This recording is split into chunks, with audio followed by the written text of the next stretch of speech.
Number one, is the United Nations doing enough for young people? No. I'm disappointed.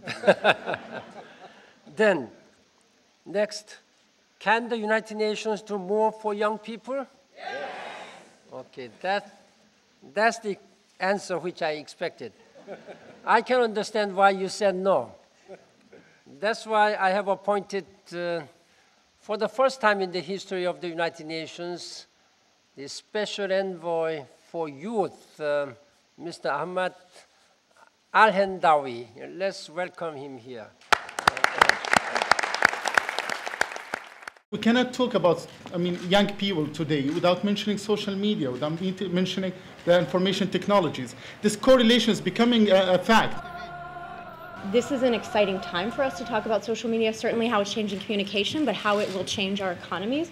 Certainly it's something that's just pertinent to being a young person right now. It's important to understand it as a communications tool, but I think it's also important that we talk about it as a way that we can be connected, because on social media, people on one end of the globe can have a direct relationship with someone else on the other end of the globe, and they start to learn more about their cultures and their challenges and the innovations happening there, and they form real connections that way.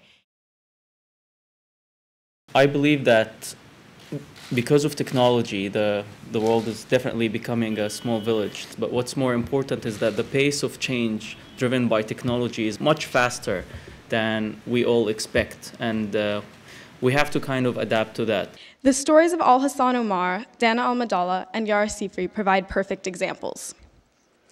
Al Hassan, who I had the chance to work with actually 2 weekends ago as part of that summit, created Ebni Nafstock, Develop Yourself, after witnessing the protests and unrest in his hometown of Port Said, Egypt during the Arab Spring. He wondered what the future might hold for youth. His organization focuses on recruiting active Egyptian youth with poor backgrounds and limited education to teach them how to become community leaders, change makers, and entrepreneurs. The Secretary General started us off very well when he asked, and he got a resounding yes, can the UN do more for youth? Yes. And so it is our chance to show them what they can do and to help to dictate and to engage in that discussion. It occurred to me that the post of the UN Secretary General has never been occupied by a woman. And I wonder why. Well, this is not intended as a takeover against men, but as a genuine question to the international community that is still male-dominated at the top level. While some say that women, when occupying leading positions, they lose their femininity. If we look around here at our female audience, we will not only see femininity, we will also see accomplishments and success. As I grew up in a Lebanese family that does not discriminate against girls, I was shocked at what I witnessed in my society. In my younger days, I was not aware of the social discrimination against girls, but I soon realized how much my society is infested with anti-women stereotypes.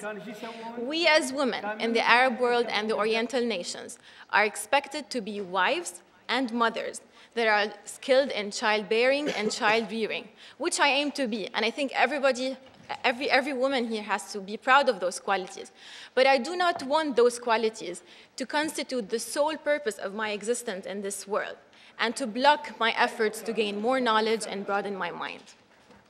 I'm really grateful to the L'Oréal and the United Nations for giving a number of young women in the third world the opportunity to develop their scientific skills and to contribute on returning home to the scientific advancements of their countries and help rid societies of its ridiculous ideas about the so-called inferiority of women.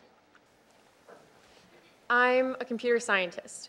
I also study biology. And I want to ask you guys, do you, at any point in your childhood, remember a moment when you played with Play-Doh or you broke your Game Boy and you had to fix it, or this moment where you realized you really like to be challenged? You like trying to fix something. You like coming up with an idea and trying to solve it, and that's what science is. And I feel, and the reason why I've done all this work with Gen Inc., which is a channel to get youth involved in technology, is because we needed inspiration. And at the end, it's the period of great minds that push nations forward. And a great mind is not a masculine thing, it's a human thing.